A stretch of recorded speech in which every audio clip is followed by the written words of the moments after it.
ஐஸ்வர்யா பண்ணியிருக்காங்க. அவ்வளோ எக்ஸ்ப்ரெசிவாக பாடி இந்த பாட்டுக்கு தேவையான எனர்ஜியை அவங்க ஃபேஸில், அவங்க காஸ்டியூமில், அவங்க உட்கார்ந்துருக்கிற இடத்துல, அவங்க நடக்கிற விதத்தில் எல்லாத்துலேயும் காட்டியிருக்காங்க.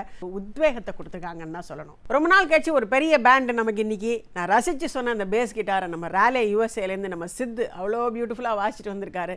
அந்த வயலின் சவுண்ட் ஒன்று சோலோ வயலின் இருக்குது, அதெல்லாம் நம்ம ரங்கப்பிரியா ரொம்ப பியூட்டிஃபுல்லாக வாசிக்கிறாங்க.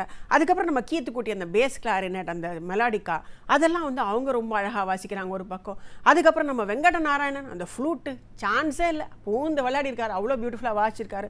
அதுக்கப்புறம் நம்ம ஸ்ரீஹரி சங்கரன் அந்த ட்ரெயின் சத்தத்தை கிரியேட் பண்ணுறாரு, அந்த தாளத்தை வாசிக்கிறாரு. அப்படியே ஷாம் கையில் கொடுத்தோடனே அதில் ஒரு மரிம்பா கேட்குது, ஒரு ஜைலஃபோன் கேட்குது, ஒரு மேண்டலின் கேட்குது, எல்லாம் போடணும் அக்கா போடுறா. ஆஹா, என்ன மாதிரி ஒரு ட்ரீட்டுங்க. அதே மாதிரி கண்ணுக்கு குறைவில்லாமல் ஒவ்வொரு வாட்டியும் சிவா எடிட் பண்ணுறாரு. ஒரு சூப்பர் ஹிட் படத்தில் இந்த ஒரு சூப்பர் ஹிட் பாட்டு நம்மளுடைய சூப்பர் ஹிட் கொண்டாட்டத்தில், அதனால கேட்டு கிறங்குங்க.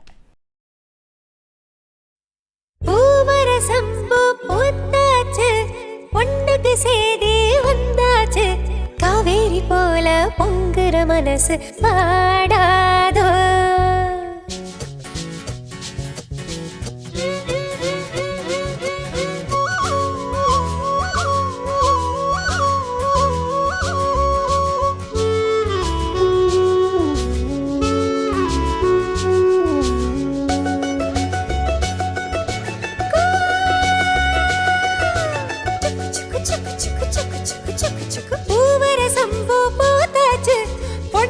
சேதியும் வந்தாச்சு, காவேரி போல பொங்குற மனசு